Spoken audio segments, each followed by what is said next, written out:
The screams stopped at exactly 11 minutes past midnight. For over 3 hours, music echoed through the grand halls of Randolph Manor. Candles flickered, violins played, and 47 wedding guests twirled across polished wooden floors. They laughed, drank, and danced without pause.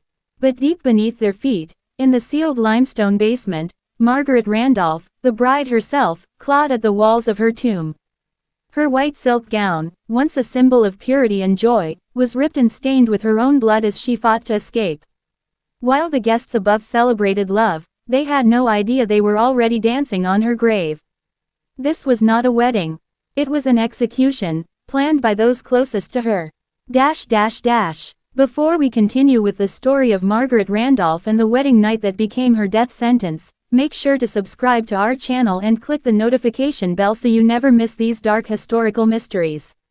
Also, let us know in the comments where you're listening from. We love seeing your city and state across America. Now, let's go back to that autumn night in 1796, and uncover the horrifying truth about Randolph Manor. The heiress of Annapolis. At just 19 years old, Margaret Randolph was one of the wealthiest young women in the Chesapeake Bay region. She had inherited more than £12,000, a fortune built from her grandfather's shipping empire. Upon marriage, she was set to receive even more, properties in Baltimore and Philadelphia, plus shares in her family's land and trade business. But wealth wasn't her only gift. Margaret was sharp-minded, independent, and dangerously curious about her family's money. She asked too many questions, about trade routes, debts, and ships lost at sea. Questions her father did not want answered.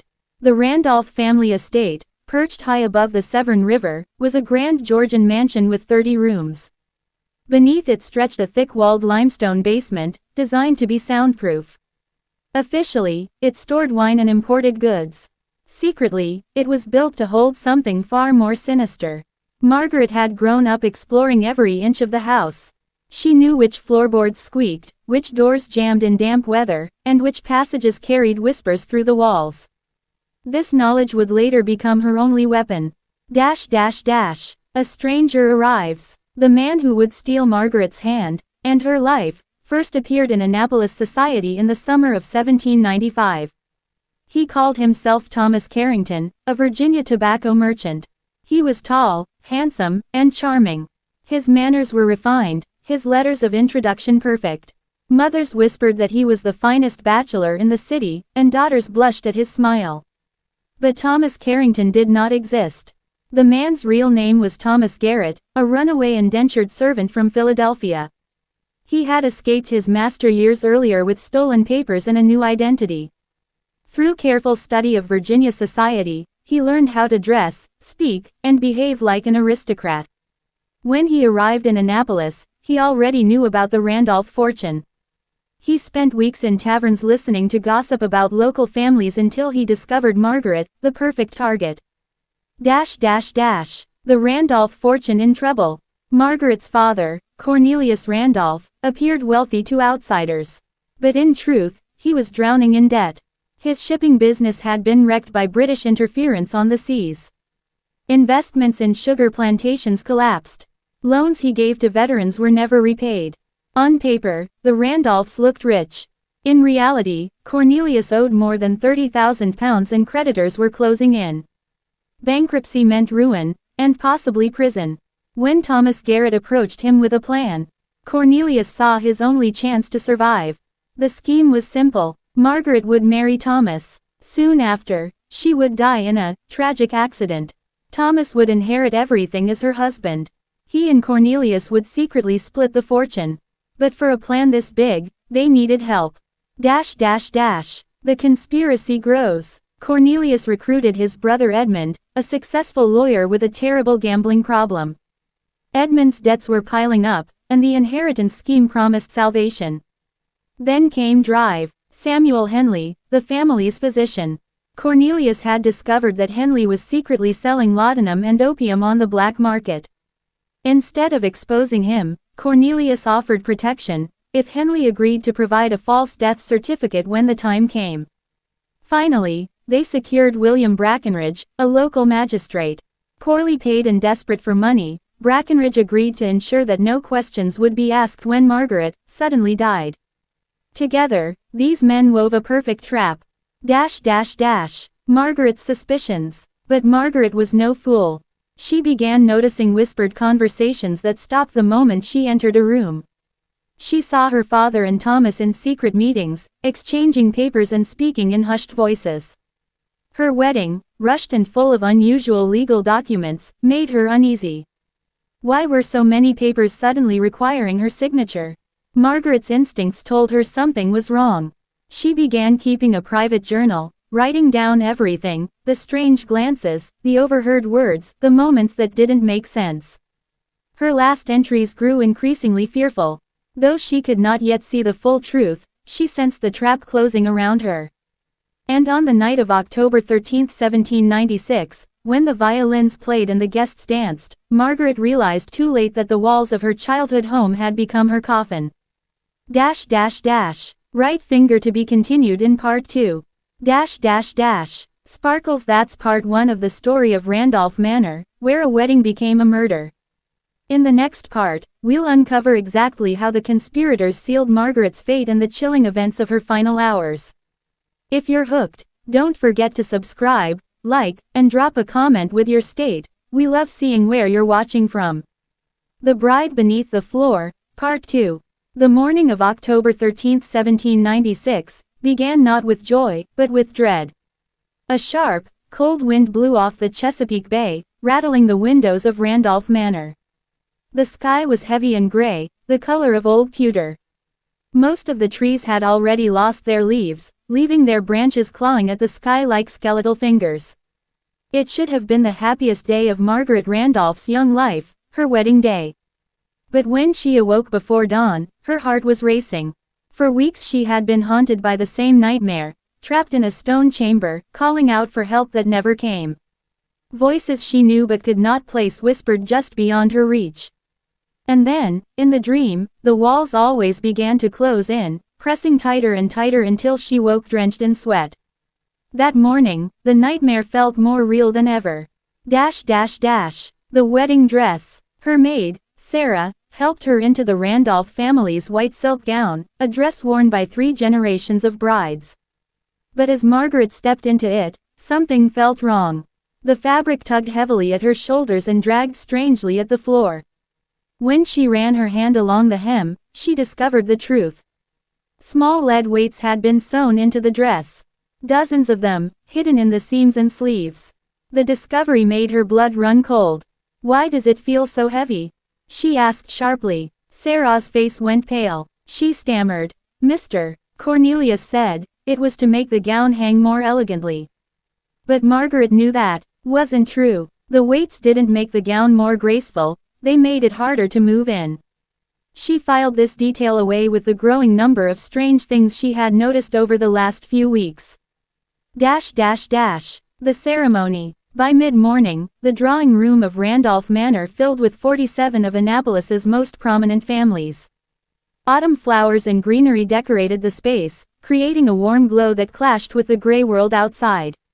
Reverend Jonathan Miles, who had known Margaret since childhood, led the ceremony. To him, it was just another wedding. But in truth, it was closer to a funeral. Margaret stood stiff and pale, her mind turning over the dream and the weighted gown. Thomas, her new husband, looked equally uneasy. Sweat glistened on his brow despite the cold air, and his voice cracked when he promised to love and protect her, until death do us part. Her father, Cornelius, seemed impatient, glancing at his pocket watch again and again. Her uncle Edmund looked grim and hollow-eyed. And near the back, Margaret spotted Drive, Henley and Magistrate Brackenridge exchanging a quiet glance that made her stomach twist. Something was wrong. Very wrong. A wedding without joy. At the wedding breakfast, the atmosphere was strangely forced. Guests laughed, complimented the decorations, and toasted the couple, but the words sounded empty. Several times Margaret noticed people looking at her, not with admiration or envy, but with something that looked almost like pity. The table was covered with her favorite foods, fresh oysters, roasted duck, sweet potato pie. But Margaret couldn't bring herself to eat. The heavy dress exhausted her, and her appetite was gone. Snatches of conversations floated to her ears, each one unsettling. Guests talked about leaving Annapolis earlier than expected, some claiming they had urgent business the very next day. Too many coincidences. Too much urgency. The dread from her nightmare was now alive, whispering at the edge of every moment.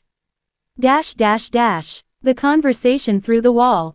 It was in that state of unease that Margaret wandered into the study to retrieve a handkerchief.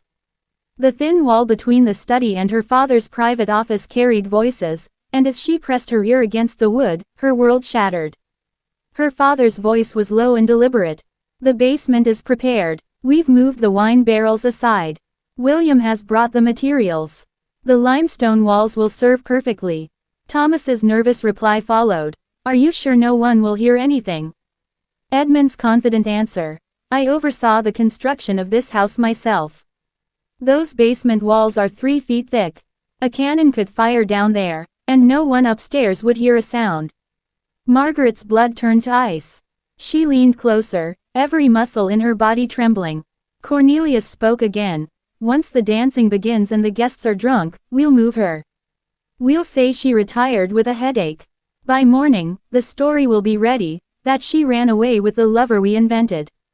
Margaret gasped silently. They were speaking about her.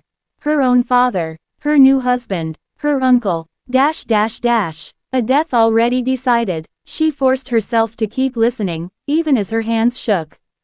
Her father's voice again. The lead weights in her gown will help. When we recover the body in the river, it will appear she drowned herself in shame. Thomas's voice was little more than a whisper. And the inheritance? Edmund answered.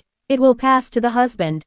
No one will question it with Brackenridge's approval and Henley's certificate. By the time anyone suspects, it will be too late. Margaret's knees nearly buckled. They weren't just conspiring against her. They had already written the script for her death.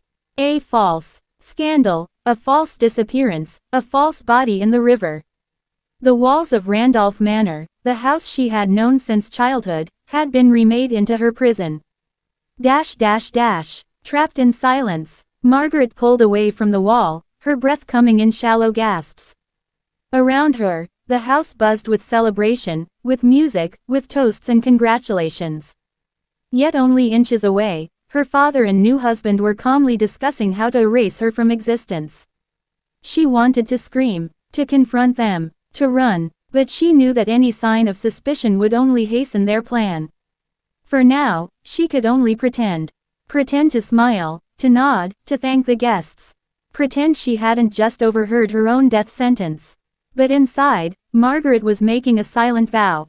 If they meant to bury her alive, she would not go quietly into the darkness. Right finger to be continued in part 3. Sparkles. That's part 2 of The Bride Beneath the Floor. In the next episode, we'll step into the night itself. When the music rises, the guests dance, and Margaret faces the trap prepared beneath Randolph Manor. If you're gripped by this story, hit subscribe, tap the bell icon, and leave a comment with your state. We love knowing where you're watching from. Part 3. The Stone Prison. Hook. Have you ever felt trapped at your own wedding? Imagine smiling for the guests, laughing at the music, and holding the hand of your new husband, while secretly knowing he plans to murder you before the night ends. That was Margaret's reality. Margaret had just learned the horrifying truth. Her father, Thomas, and their closest allies had been preparing her death for weeks. They had moved wine barrels to make space in the basement, smuggled in bricks and mortar under the excuse of repairs, and carefully timed everything to happen on her wedding night, when all the guests would be too drunk to notice. Her blood turned cold as she heard footsteps approach the study door. She quickly pulled open a desk drawer and pretended to search for her handkerchief. Her hands shook violently, but she forced her face into a mask of calm. Thomas entered with that same charming smile she had once adored. Now, she saw it for what it truly was, the grin of a predator about to strike. There you are, my dear, he said smoothly. The guests are asking for you. Margaret returned his smile, though it felt like her face might split under the strain. Of course, she replied. I was just looking for my handkerchief. Arm in arm, they returned to the wedding breakfast. Margaret's mind raced with escape plans, but every option seemed hopeless. 47 guests filled the manor, most of them loyal family friends. If she accused her father and husband now, who would believe her? If she ran, Thomas would only claim she was hysterical, and Cornelius, her father, would back his story. So she smiled, she danced, she laughed, she played the perfect bride, all the while knowing she would not see the dawn. But Margaret was observant. She noticed the lead weights sewn into her dress. At first, she had thought them part of the design, but now she understood. They weren't for appearance. They were there to slow her down, to make sure she couldn't fight or run. The basement, Randolph Manor's basement, had always filled Margaret with unease, even as a child. Built deep into the limestone bluff, it stayed a damp, chilling 50 degrees year-round. The walls forever sweated with moisture, and the single slit window offered little more than a pale strip of light. Margaret remembered playing hide-and-seek down there as a girl. The strange acoustics had always unnerved her. Some corners made voices echo and travel upward through the stone walls. Other spots swallowed sound completely, creating patches of silence so heavy it felt like the air itself was holding its breath. Now she realized why her father had insisted on repairs. For weeks, Cornelius had been moving barrels and bottles, clearing a 6 by 8 foot space near the far wall. A space large enough for one person to stand in, and small enough to be sealed with a brick wall. Bricks, mortar, and tools lay hidden behind casks, ready for the moment. He had even altered the ventilation so it could be sealed tight. Margaret would have 3, maybe 4 hours of air. Enough for her killers to drink with the guests, to laugh, to create perfect alibis. Then, as the guests slept off their wine, she would suffocate in the cold dark. Cornelius had even studied medical texts on cave-ins and mining accidents to perfect his cruel plan. And he was not alone. William Brackenridge, a magistrate and old family friend, had been practicing how quickly he could build a wall. He could seal an opening in less than 2 hours. Dr. Henley had provided laudanum in case she struggled, and Edmund had rehearsed how to block curious guests from stumbling toward the basement. Every detail was rehearsed. Nothing left to chance. The wedding turns. By evening, the plan was unfolding. Guests drank heavily. Music filled the halls, drowning out any sound that might come from below. Margaret noticed Brackenridge slipping in and out with tools wrapped in canvas. His movements were confident, efficient. He knew his role. Dr. Henley avoided her gaze, raising a shaky glass to toast her long and happy marriage. The irony made Margaret's stomach turn. Edmund stationed himself near the basement door, casually blocking anyone who wandered too close. Cornelius, the perfect host, charmed the guests in the main hall, keeping his alibi spotless. And Thomas, her husband, her executioner, never left her side. By 8 o'clock, the dancing began. The conspirators moved like pieces on a chessboard, each one sliding smoothly into place. Margaret realized they had practiced this again and again, waiting for tonight. She studied the basement door carefully. The steep limestone stairs, the uneven steps, the loose stones she had discovered as a child. And most of all, the acoustics. If she could find the right spot, perhaps her screams might travel through the stone to the rooms above. It was a slim chance, but it was all she had. The descent. Thomas leaned close, his voice loud enough for nearby guests. My dear wife, you look flushed. Perhaps you should rest somewhere cooler. Margaret's heart raced, but she forced her lips into a polite smile. I feel perfectly well, thank you. Nonsense, Thomas replied. His grip tightened on her arm, appearing affectionate, but biting like iron. The excitement has worn you out. A few minutes of quiet will restore you. Several guests nodded in agreement. The poor girl does look pale, said Mrs. Henderson, an elderly family friend. Margaret tried one last gambit. Perhaps some air in the garden would help, she said, steering toward the terrace doors. But Thomas's smile hardened. The garden is too cold. The basement will be more comfortable. Always cool, always quiet. The words chilled her more than the damp air below ever could. He would not deviate from the plan. Edmund suddenly appeared at her other side, pretending to steady her. Doctor. Henley drew attention with a booming laugh in the front room. Cornelius stayed visible among the guests, speaking with half a dozen witnesses. The net tightened around her. Step by step, Thomas and Edmund led her down the stone staircase. The wedding music faded, replaced by the hollow echo of boots on limestone. Shadows flickered on sweating walls. The smell of damp stone and sour wine filled her nose. And then she saw it, the cleared space at the far end of the cellar. The hidden bricks and mortar. The cold, dark place they had chosen to be her tomb. Her voice came out steady, though her heart thundered in her chest. What is Mr. Brackenridge doing here?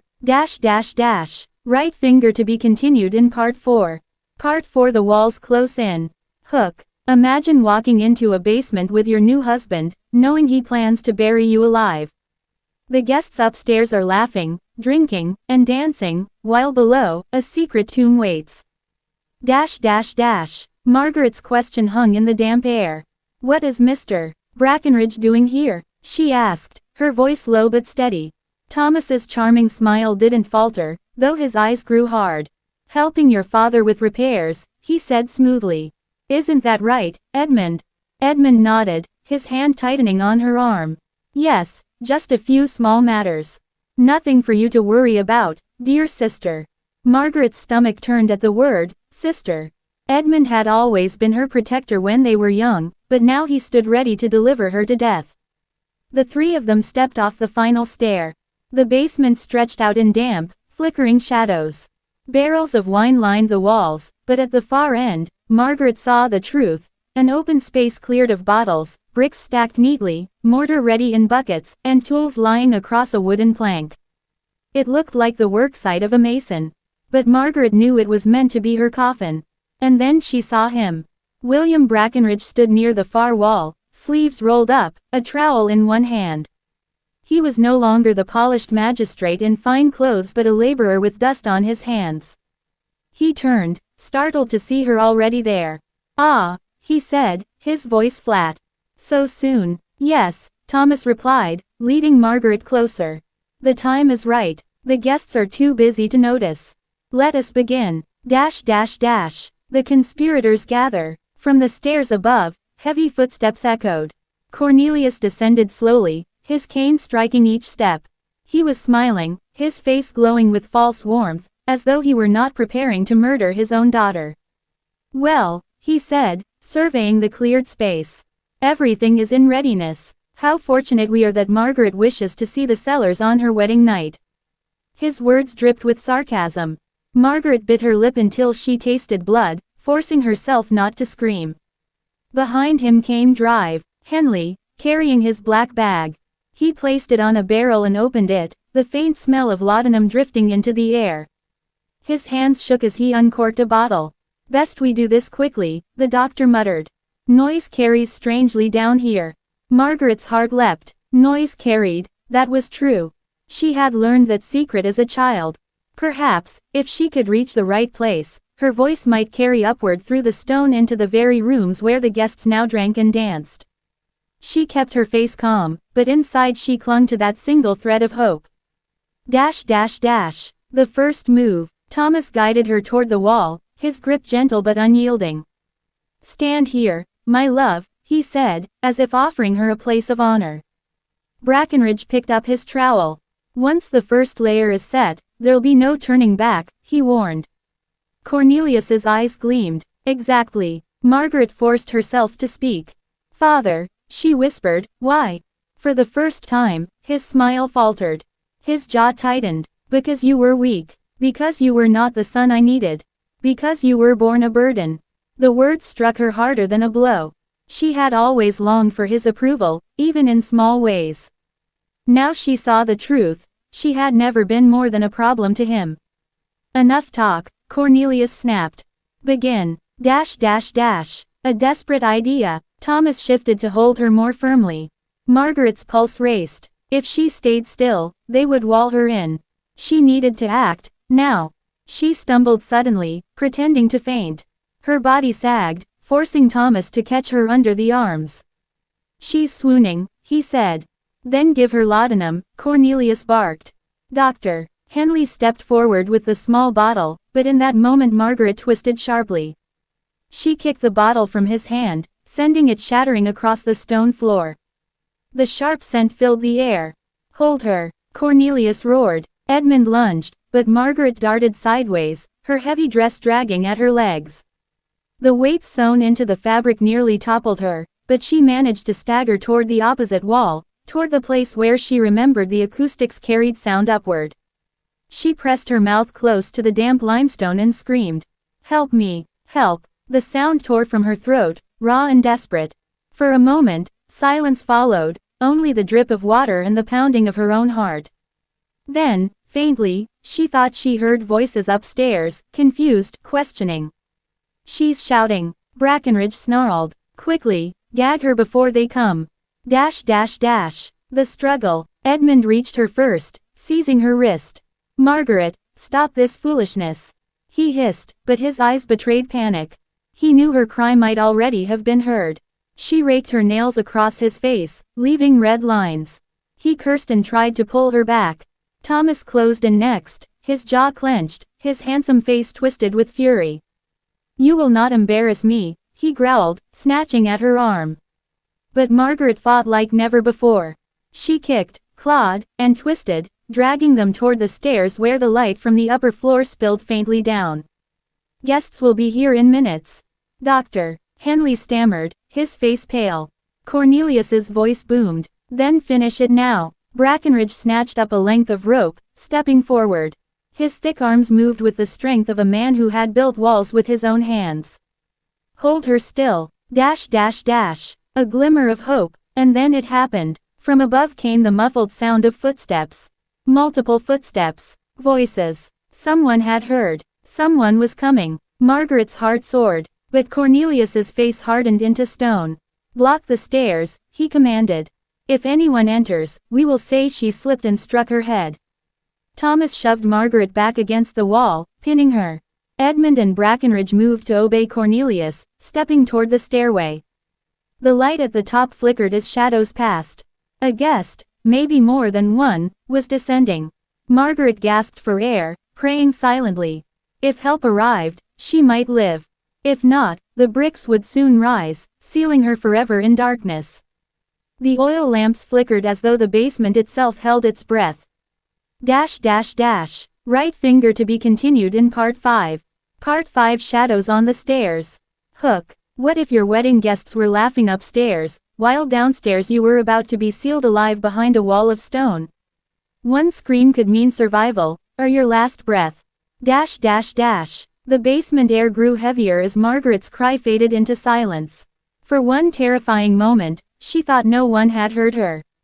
But then, footsteps echoed on the stairs above. Someone was coming. Cornelius's eyes flashed with fury. Block them, he barked. Edmund and Brackenridge moved quickly toward the stone steps, their bodies casting long shadows on the damp walls. Doctor. Henley clutched his medical bag like a shield, trembling but obeying Cornelius's command. Thomas still pinned Margaret against the limestone wall. His breath came hot and fast against her face. Why must you fight me?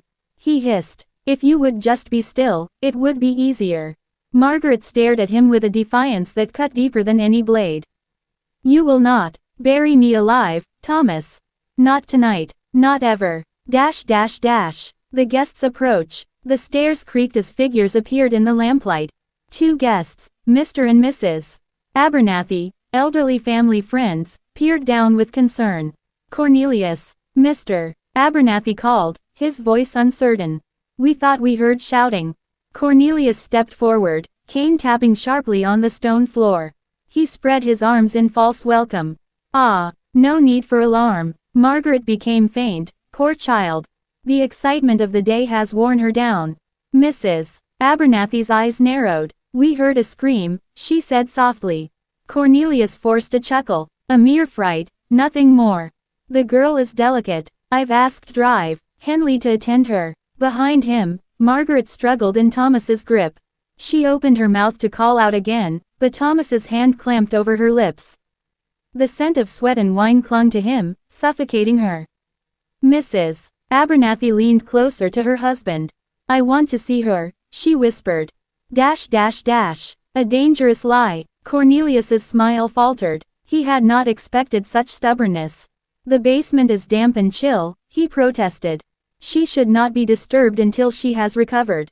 But Mrs. Abernathy's voice rose with authority. I have known Margaret since she was born. If she is unwell, I will see her with my own eyes. A tense silence followed. The only sound was the faint dripping of water from the limestone ceiling. Cornelius's knuckles whitened on his cane. Behind him, Brackenridge shifted uneasily, trowel still in hand. Thomas whispered in Margaret's ear, low and venomous, if you speak, I'll silence you forever. But Margaret's spirit burned. She twisted violently, biting down on Thomas's hand. He yelped in pain, loosening his grip just long enough. Help me, she cried. They mean to kill me. Her voice rang out clear and sharp, echoing through the cavernous cellar. Shock and suspicion. The Abernathys froze. Their faces drained of color. Mrs. Abernathy gasped, her hand flying to her mouth. Dear God, she whispered.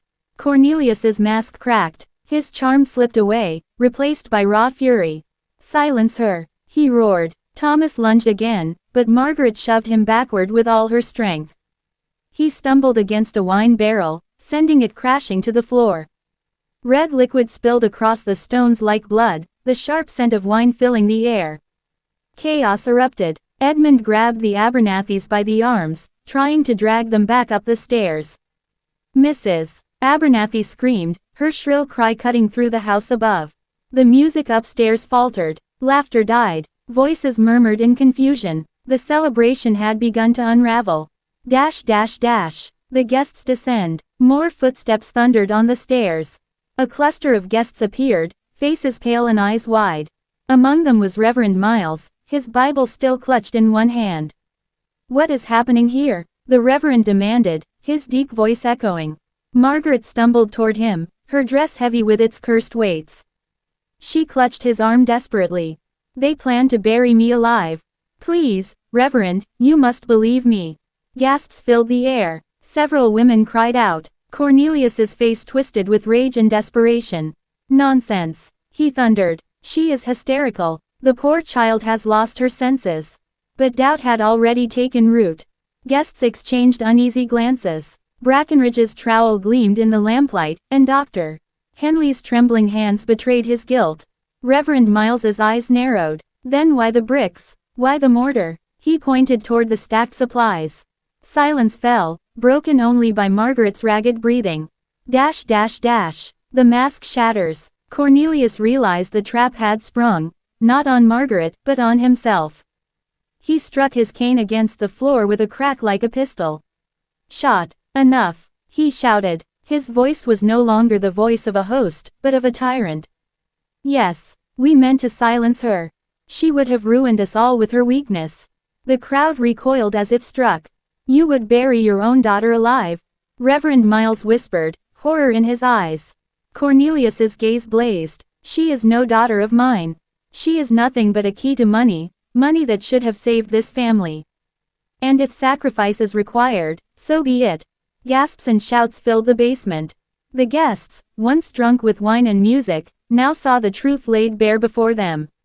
Thomas's face crumpled, sweat running down his temples. I only did what you told me, he stammered to Cornelius. Edmund released the Abernathys, his hands shaking. This wasn't supposed to happen, he muttered. Brackenridge dropped his trowel, the clang of metal ringing like a death knell. The conspiracy was unraveling, piece by piece. Margaret's strength. Margaret stood straighter, though her gown clung to her like chains. Her eyes blazed in the flickering lamplight. You see them for what they are, she cried to the guests. Murderers. They planned this for weeks. Weights in my dress, bricks for my grave, lies for my reputation. You cannot let them silence me now. Her words struck like lightning. The crowd surged, some stepping toward her protectively, others recoiling from Cornelius and his allies. Cornelius's face twisted into a mask of hatred. Fools, he spat. All of you, do you think you can stop me? This is my house, my family, my name.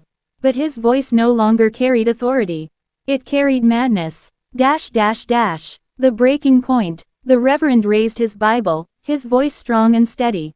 Cornelius Randolph, you stand exposed before God and man. Your sins have been dragged into the light this night.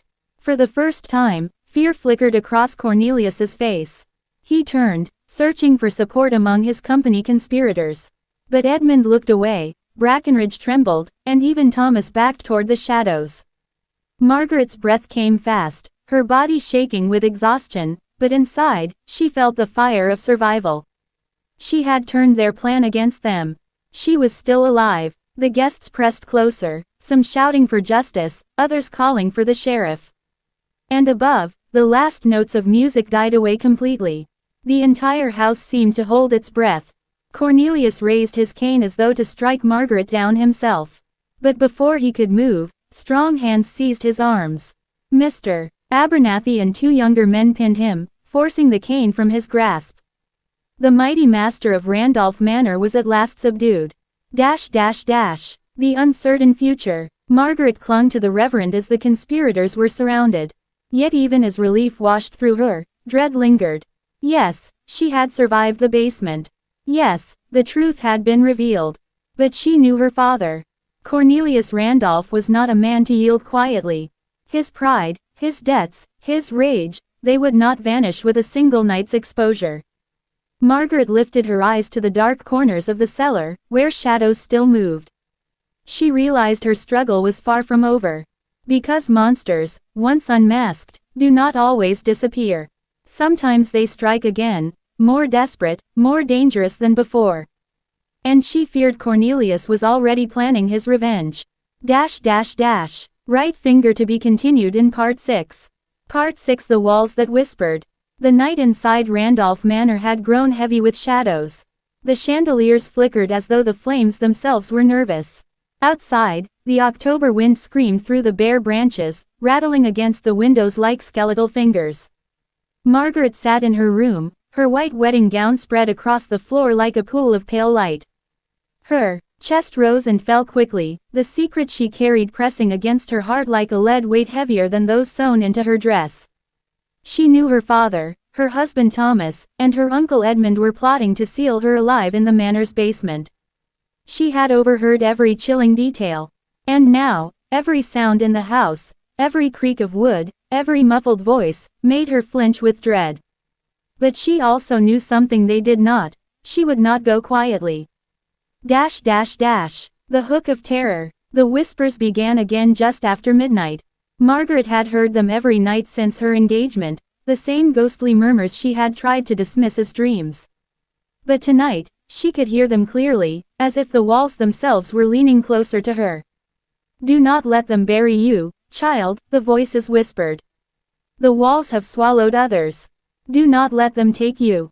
Margaret pressed her palms to her ears, but the words seeped into her bones.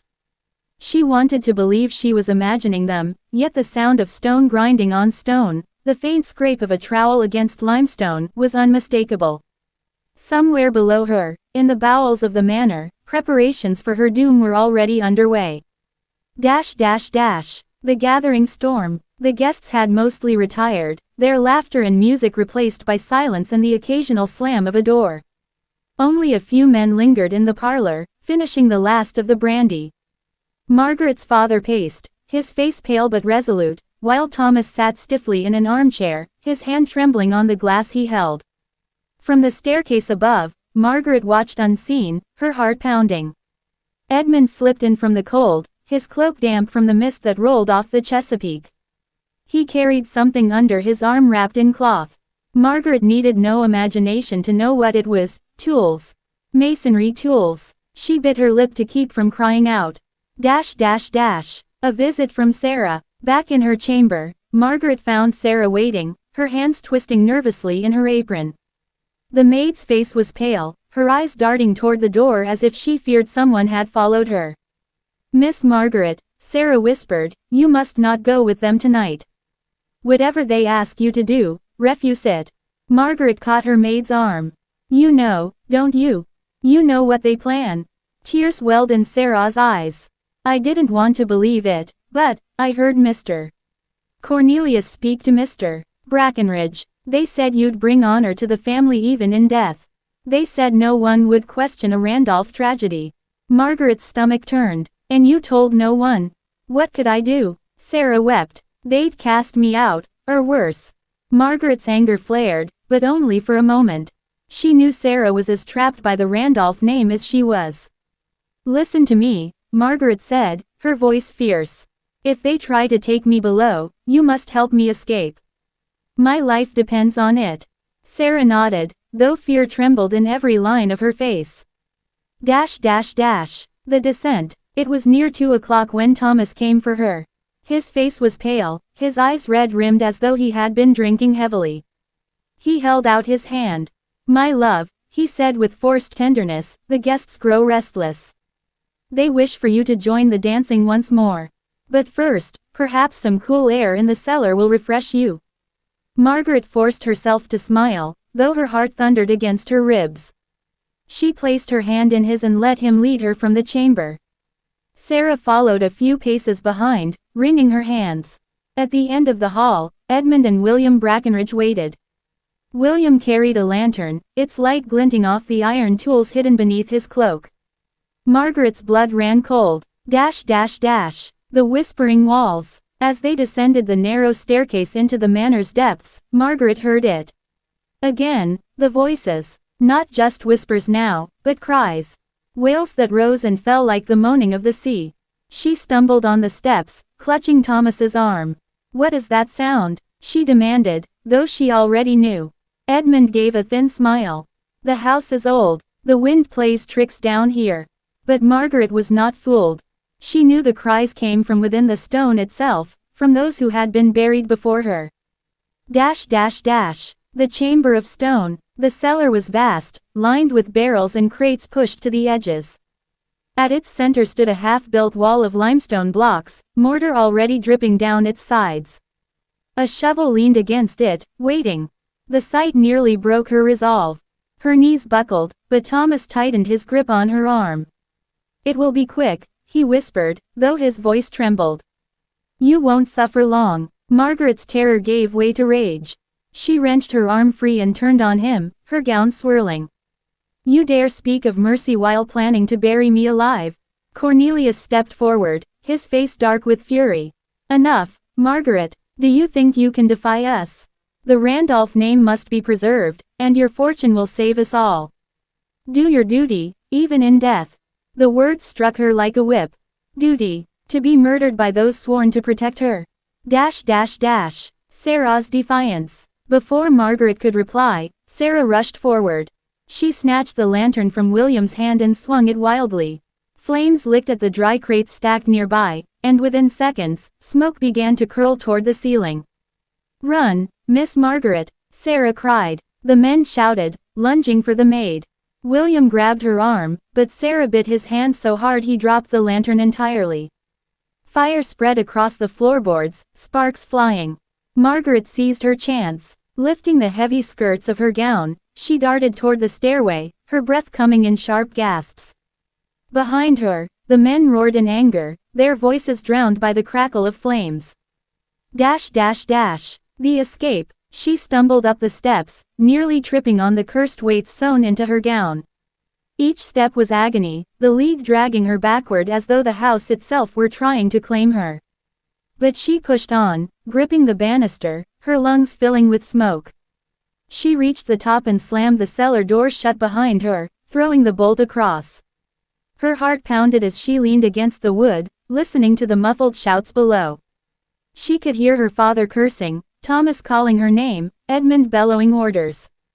But above it all, she heard the walls whisper once more. You are not theirs. You belong to us.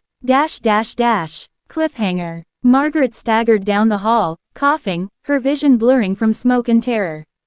The manor groaned around her, as if alive, as if the very stones longed to pull her back. She had escaped the cellar, for now.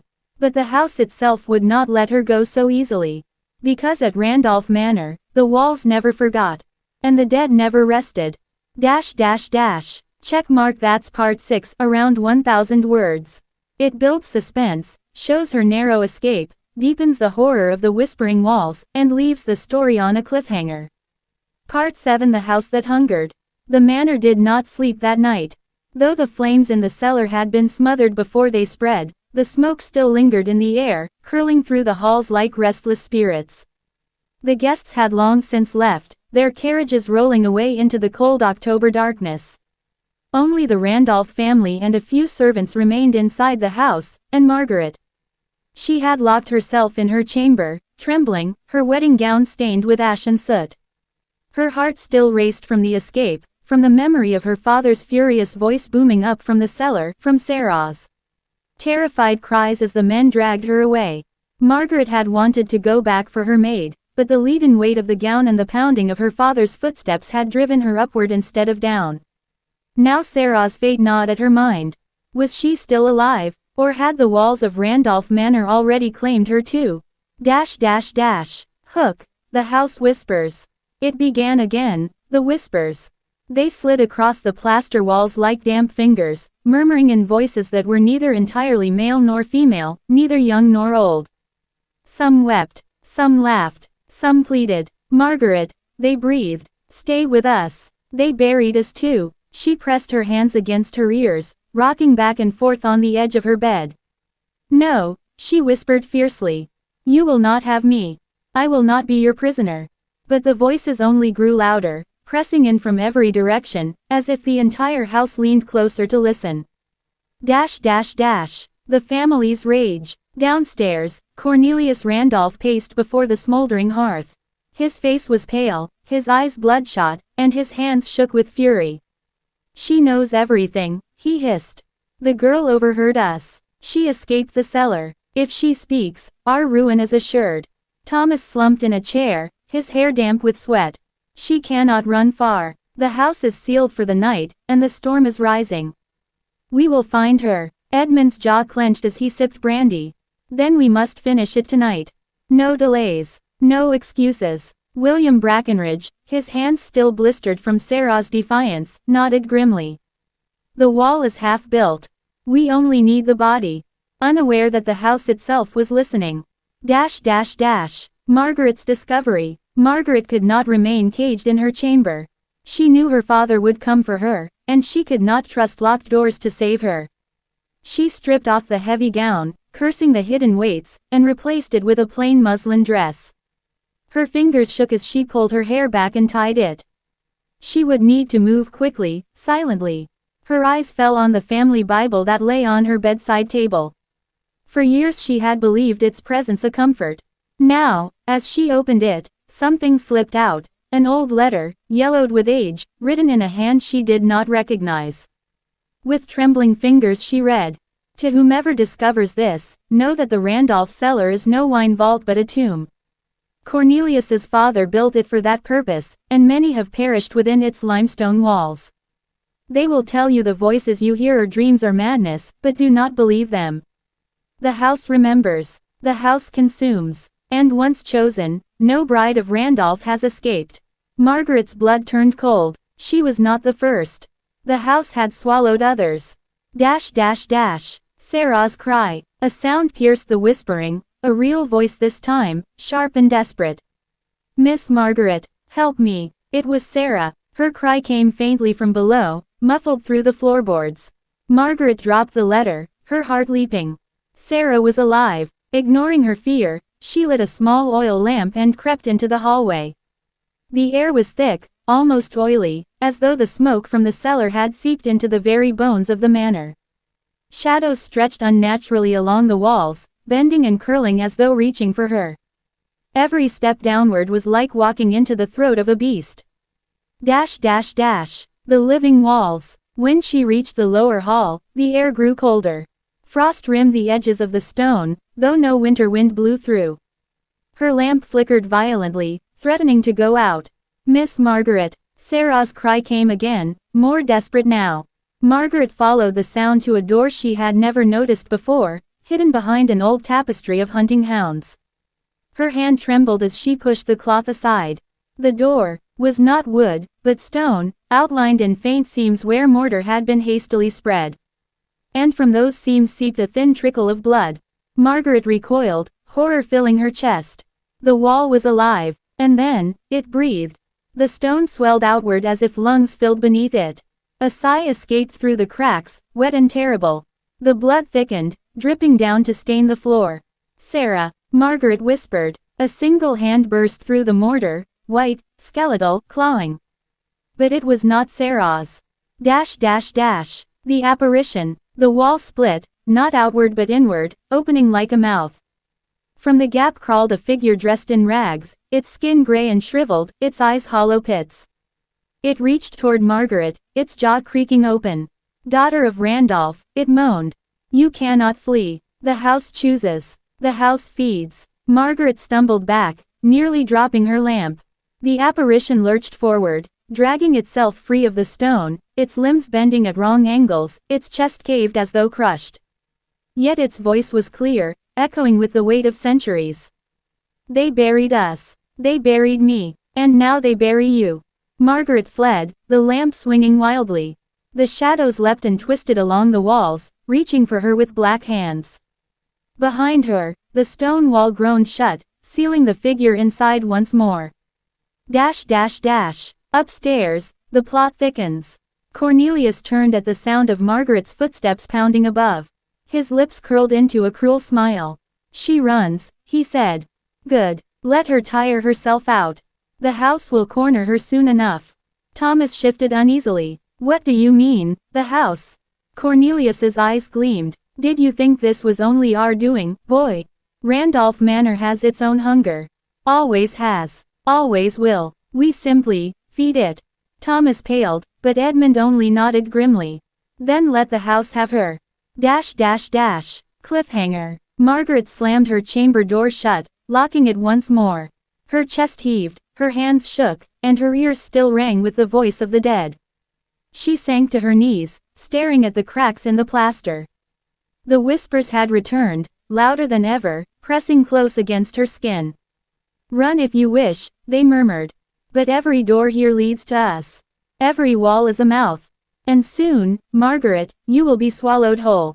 She clutched the lamp to her chest, her breath ragged. The house was alive. The house was hunting her. And there was no way out. Check mark. That's part 7, around 1,000 words. It deepens the supernatural horror, reveals the manor's dark history, and shows Margaret coming face to face with the house's hunger. Part 8. The house turns against her. The storm broke at midnight. Rain lashed against the windows of Randolph Manor, rattling the panes like skeletal fingers. Thunder rolled across the hills, shaking the ground, while lightning lit the house in blinding flashes. From her chamber, Margaret could see the trees bending under the force of the wind. She thought for a moment of running into the night, escaping through the garden, but the storm was a prison of its own. The real prison, however, was the house. For even now, it whispered, "Stay with us, stay." The voices pressed closer, overlapping, crowding into her skull until she felt she might scream. She knew she could not hide in her room forever. Sooner or later, her father or Thomas would come for her. And worse, the walls themselves seemed to pulse with breath, as though the entire manor had become a living thing. She had to move. Hook. The shifting corridors. Margaret took up her small oil lamp and stepped into the hallway. The air was different now, colder, heavy as though soaked with water. The wallpaper peeled in strange patterns, curling like old flesh. The carpet beneath her feet felt soft, too soft, as if something alive pressed back against her steps. The hallway stretched longer than she remembered. She turned a corner and found another hall, identical to the first, though she was certain it should have led toward the staircase. She turned again, another hall. The manor had changed. It was twisting itself around her, shifting its bones. She pressed a hand to the wall. The wallpaper was damp, and under her touch she swore she felt it quiver. The house was not just alive. It was hunting. The first trap. Margaret. The voice came from ahead, steady and clear. It was Sarah's voice. Margaret's heart leapt. "Sarah, where are you?" she called, rushing forward. The lamp flickered violently, throwing wild shadows across the walls. She turned the corner and stopped dead. It was not Sarah. A figure stood in the hallway, its face veiled by a bridal lace so stained with dirt it appeared gray. The veil clung to the figure's skull, and beneath it, empty sockets burned with pale light. In its withered hands it clutched a bouquet of roses, long dead, their petals black and crumbling. "Margaret," it whispered again, though the lips did not move. "Join us." Margaret screamed and stumbled back. The figure lurched forward, its bouquet dropping to the floor with a sound like bones scattering. She fled, her bare feet slapping against the carpet, her lamp swinging. Behind her came the dragging steps of the dead bride. Dash dash dash. The house shifts. She turned into another hall, heart racing. This one was lined with portraits, Randolph ancestors, their painted eyes glaring down. But the paintings were wrong. The faces were twisted, their mouths open in screams, their eyes gouged black. One figure, dressed in a wedding gown, reached out of the frame with painted hands that seemed to push into the air. Margaret clutched her lamp tighter and forced herself not to look. Every door she tried was locked. Every window was sealed. She ran until her lungs burned, but the house gave her no exit. It was changing around her, cutting off her escape, drawing her deeper into its labyrinth. Dash dash dash. The father's bargain. Downstairs, Cornelius Randolph poured another glass of brandy. The storm shook the windows, but he seemed unconcerned. Thomas paced the room, pale with unease. "You heard her scream. The house has her. Why not let it finish what it started?" Cornelius smiled thinly. "Because, my boy, the house takes in its own time. But we can guide it.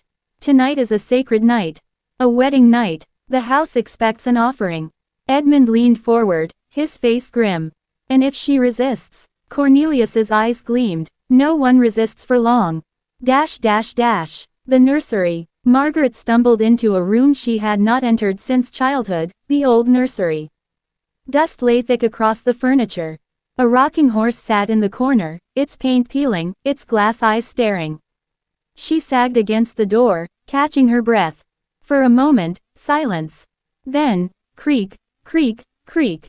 The rocking horse began to move, though no hand touched it. Back and forth, the sound echoing through the room. Her lamp shook in her hands as the whispers returned, louder than ever. "They played here, they died here." The cradle in the corner shifted. Slowly, carefully, as if rocked by an unseen nurse. Margaret crept closer despite her terror, compelled to look. She peered inside, and nearly dropped her lamp. The cradle held not a child, but bones wrapped in yellowed lace. A skull no larger than her fist grinned up at her. "Mother," it whispered. Margaret fled, slamming the door behind her. Dash dash dash. The endless stairs. At last she found the grand staircase. Relief surged through her chest. If she could reach the front doors, perhaps she could escape into the storm after all. She hurried down the steps, but they did not end. The stairs stretched downward endlessly, spiraling into shadow. The further she descended, the more the air thickened with damp and the scent of earth. Her lamp barely pierced the gloom. Panic clawed at her. She turned and began to climb upward instead. But the stairs behind her had changed, twisting into the same spiral that led only downward. The house was folding itself, trapping her in its throat. Dash dash dash. The bride returns. Margaret. The voice was close again. She turned and saw the veiled figure standing halfway down the stair, unmoving. Its lace veil fluttered though no wind blew. This time, more figures emerged from the shadows, 3, 5, 7 of them, all in bridal gowns of different eras, all with veils stained and torn. Their hollow eyes fixed on her. One raised its skeletal hand, pointing directly at her. "The house has chosen. The bride must join." They began to climb. Margaret clutched her lamp and backed away, tears burning her eyes. "No, I won't. The stairs trembled, shaking with the weight of the dead. Dash dash dash. Cliffhanger. As Margaret stumbled upward, the steps beneath her feet split open. She screamed as cracks tore across the staircase, revealing a black void below. From that abyss rose a sound like countless voices crying in unison, moaning, shrieking, calling her name. Her lamp flared, then went out. Darkness swallowed her. The last thing she heard before the stairs gave way was her father's voice, echoing through the house. "Run if you wish, daughter." The manor always keeps its brides. Dash dash dash. Check mark. That's part 8, around 1000 words. It deepens the supernatural horror by making the house itself the enemy, twisting corridors, summoning dead brides, and dragging Margaret into its labyrinth. Would you like part 9 to reveal the house's full history, how generations of Randolph brides were sacrificed, and show Margaret attempting a desperate bargain with the spirits of the dead? Part 9, The Brides of Randolph Manor. The fall never came. Margaret braced herself for the crushing impact as the stairs split open beneath her, but instead of striking stone or earth, she landed on something soft, something that breathed. She scrambled to her feet, holding her skirts close, and realized she was standing on a floor of pale fabric.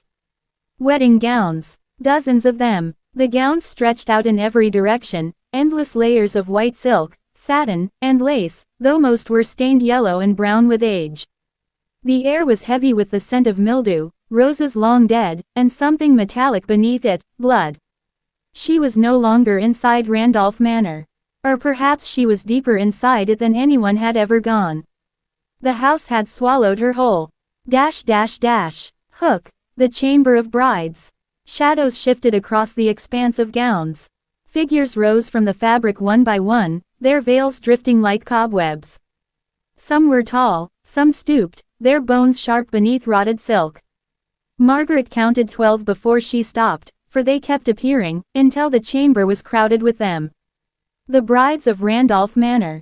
Their empty eyes burned with pale fire as they surrounded her, their whispers overlapping. She will join us. She is chosen. She is the last. Margaret's heart pounded so hard she could barely stand. But she forced her voice to steady. Who are you? What do you want from me? The nearest bride lifted her veil. Beneath was not flesh, but a skull, its teeth grinning, its eye sockets weeping dust. We are what your family made us, it rasped. And now you must pay their debt. Dash dash dash. The story of the house. They circled closer, their gowns dragging across the fabric floor with a sound like waves crashing against. Sure. One bride's jaw creaked as she spoke. The Randolph line was built on blood. Wealth bought with betrayal. Your father was not the first. Another whispered, every generation offered a bride. A daughter. A wife. Sealed in the stone to keep the house alive. Margaret shook her head violently. No, no, that's not true. But deep inside, she knew it was. Her childhood memories returned in jagged fragments, whispers at night, portraits of Randolph women who never lived past 20, and the hushed stories of sudden deaths that were never explained. Her family had always claimed bad luck. Now she saw the truth. They weren't unlucky. They were cursed. The brides stretched their arms toward her. Their bony fingers tangled in her gown, tugging her down into the fabric floor. It is your turn, they hissed. Your father promised you. Your husband agreed. You belong to the house. Dash dash dash. Margaret's defiance. Margaret thrashed against their grip. I don't belong to anyone. Not my father, not Thomas, not this house. The words seemed to ripple through the chamber. For a moment, the brides faltered. Their whispers quieted, and the pale fire in their eyes dimmed. You resist, one murmured. None resisted before, another sighed. Margaret seized on that moment. Because they believed the lies. You all believed you were powerless. But I know the truth now. My life is mine, not theirs. The chamber groaned as if the house itself had heard her defiance. Dust fell from the unseen ceiling, and a crack split across the fabric floor. A cold wind rose from the gap, carrying with it the faint sound of music, fiddles and laughter. The wedding reception. She was still beneath the house. Dash dash dash. The bargain. The brides pulled back, forming a circle around her. Their veils swayed though no wind blew. One stepped forward, her gown blackened as though burned. Her voice was low, mournful. We cannot leave. We are bound here. But you still live. Your heart still beats. Another added, break the chain, and we will aid you. Refuse, and you will lie with us until time ends. Margaret swallowed her fear. How do I break it? They pointed together toward the crack in the floor. The pale fire of their eyes glowed brighter. Blood made the chain. Blood must break it. The one who bound you must fall. She knew at once who they meant. Cornelius Randolph. Her father had promised her to the house. Only his blood could free her. Visions of the past. The brides pressed their hands to Margaret's head, and her vision spun. She saw flashes of the past. A Randolph daughter in 1723, bricked alive into the cellar, her screams muffled by stone. A bride in 1760, poisoned by her husband, her body hidden beneath the manor's foundation. Another in 1794, pushed down the well, her ghost forever trapped in the walls. Each image stabbed Margaret's mind until she nearly collapsed. The Randolph men smiled in every vision, always profiting, always surviving, while the women paid the price. The brides withdrew their hands, their voices rising together. Do what we could not. End the chain. End him. The return to the manor. The crack widened, spilling blinding light. Margaret shielded her eyes as the chamber of gowns began to collapse. The brides shrieked, their forms unraveling into dust and lace. One reached out as she faded. Remember, we are with you. Then Margaret was falling again. She struck cold stone. Gasping, she lifted her head and realized she was back in the Randolph basement. The oil lamps still burned, casting their thin light across the damp walls. The pile of bricks and mortar stood ready. She heard footsteps above her, muffled by the music of fiddles and stamping feet. The conspirators were still waiting for her. But, now she carried something they did not expect, knowledge. And the fury of every bride who had suffered before her. Cliffhanger. From the shadows at the far end of the basement, a voice whispered. My dear daughter, I wondered where you'd gone. Margaret froze. Cornelius Randolph stood there, holding a lantern, his face calm, almost tender. But in his other hand gleamed the blade of a knife. Come, he said softly. It is time you fulfilled your duty to this house. Margaret's pulse thundered. The bride's last words echoed in her skull. Blood must break the chain. Check mark. That's part 9, around 1,000 words.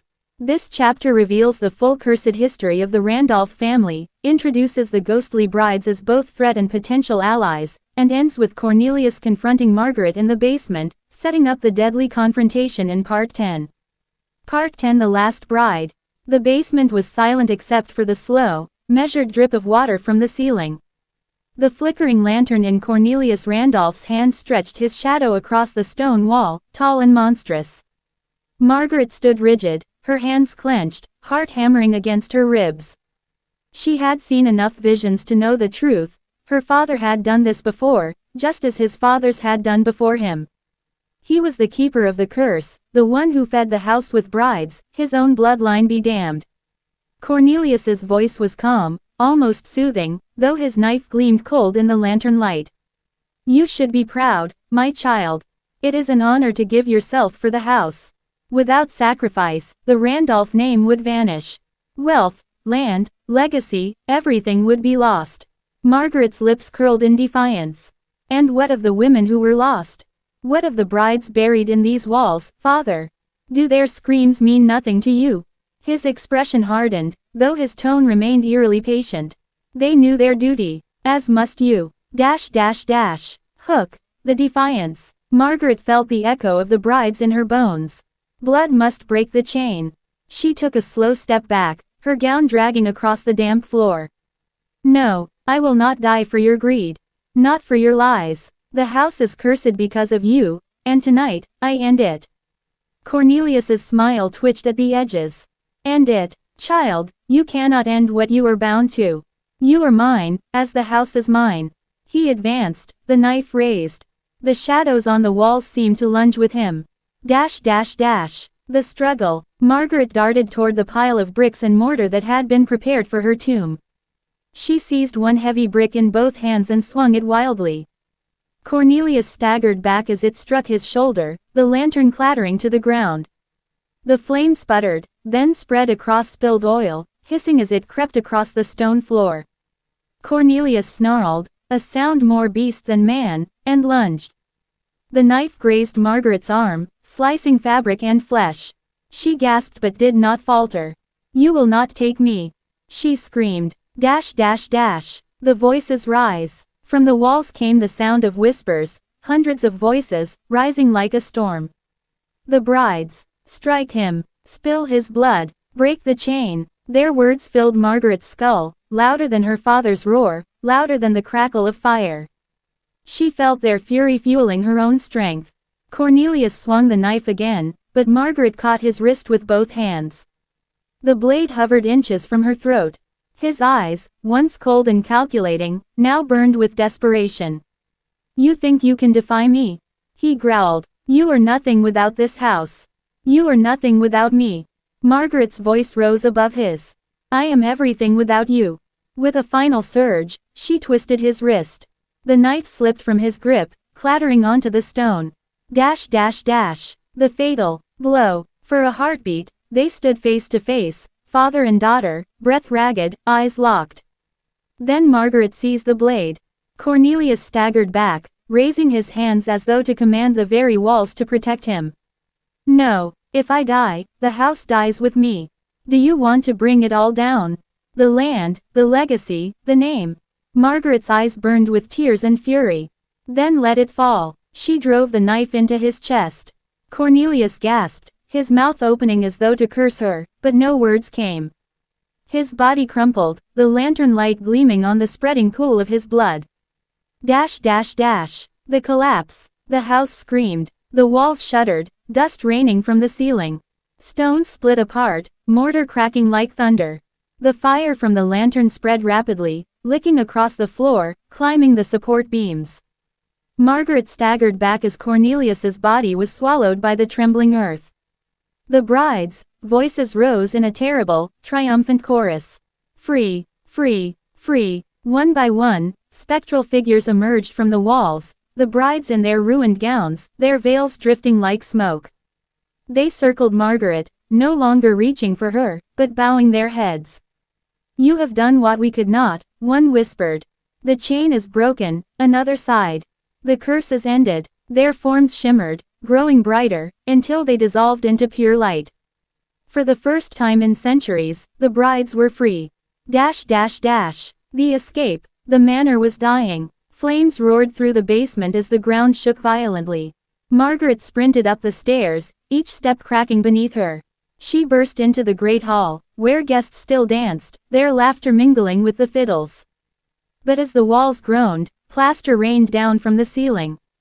Panic spread like fire. "Run! The house is falling!" Someone screamed. The musicians dropped their instruments, the guests trampled one another, and chaos erupted. Margaret pushed through the crowd, her gown scorched and torn, her arm bleeding. She shoved open the heavy front doors and stumbled into the cold night air. Behind her, Randolph Manor shuddered, flames bursting from its windows. With a final roar, the house collapsed inward, a mountain of fire and stone devouring itself. The Randolph name died with it. Dash dash dash. The aftermath. Margaret fell to her knees in the grass, staring at the ruin. The night was quiet now, save for the crackle of burning wood. No voices haunted her, no whispers called her name. The brides were gone. She was free. Tears streamed down her face, mingling with soot and blood. She thought of the women who had suffered before her, their lives stolen for the sake of greed. She thought of her own narrow escape. Margaret swore then that she would never let such darkness bind her again. She would live, not for duty, not for legacy, but for herself. The last bride of Randolph Manor had survived. Dash dash dash. Call to action for YouTube audience. And so, the story of Randolph Manor ends in fire and freedom. The curse is broken, the house reduced to ashes, and the voices of the lost brides finally silenced. But what did you think of this haunting tale? Did Margaret's courage move you? Would you have had the strength to defy a curse centuries in the making? Right finger if you enjoyed this 10-part historic horror series. Don't forget to subscribe, share this story with friends, and leave your thoughts in the comments below. Your support keeps the shadows alive, and new stories waiting just beyond the veil. Dash dash dash. Check mark that completes the 10-part historic horror story, with a fiery climax, the curse destroyed, and a survivor to carry the legacy of truth forward.